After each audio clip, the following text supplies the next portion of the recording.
ছোটবেলায় বইতে পড়েছিলাম সেন্ট মার্টিন দ্বীপের আরেক নাম হলো দারুচিনির দ্বীপ।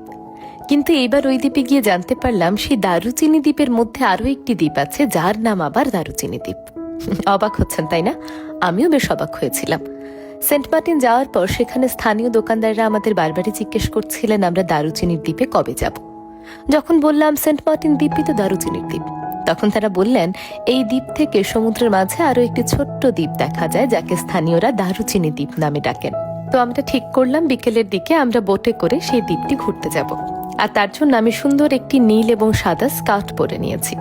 এই স্কার্টের ভিডিও আমার ব্লগ পেজে দেখে অনেকেই জানতে চেয়েছেন আমি কোন পেজ থেকে নিয়েছি।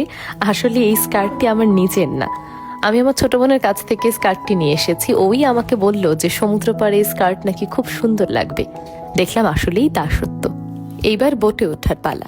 যদিও স্কার্ট পরে বোটে উঠতে একটু সমস্যা হচ্ছিল, তবে ওই যে সমুদ্রের ওপর বোটে করে ঘুরবো এটার আনন্দই অন্যরকম। আমাদের চাঁদপুরেও আমরা এমন বোটে করে নদীর ওপর ঘুরি, কিন্তু এইবার এটা বঙ্গোপসাগর। বোট যত বেশি সমুদ্রের গভীরে যাচ্ছিল ততই দ্বীপটা আমাদের চোখের সামনে ধীরে ধীরে ছোট হয়ে যাচ্ছিল।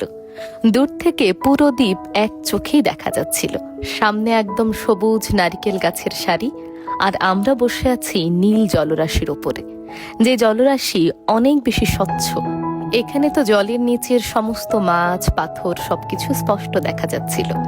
এই দ্বীপটি মূলত কোরাল দিয়ে গঠিত, খুবই ছোট একটি জায়গা। যদিও এখন দ্বীপের ওপর ড্রোন চালানো নিষেধ, তবুও দেখলাম কারা যেন ড্রোন চালাচ্ছেন ওপরে। আমি একটু হাই দিয়ে দিলাম আবার। সত্যি বাংলাদেশ এত সুন্দর আগে শুধু কাগজে কলমে কিংবা কবির কবিতায় শুনেছি। এখন বাংলাদেশের বিভিন্ন প্রান্তে দৌড়ে গিয়ে দেখতে পাচ্ছি সেই সৌন্দর্য। আসলে বাংলাদেশের সৌন্দর্য উপভোগ করতে হলে আপনাকে ঘর থেকে বের হতেই হবে।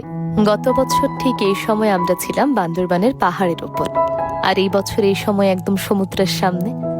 আল্লাহর কাছে লাখো কোটি শুকরিয়া যে তিনি এত সুন্দর দৃশ্য দেখার সৌভাগ্য করে দিয়েছেন। এত সুন্দর সমুদ্রের উপর থেকে সেদিন আমরা সূর্যাস্ত দেখেছি।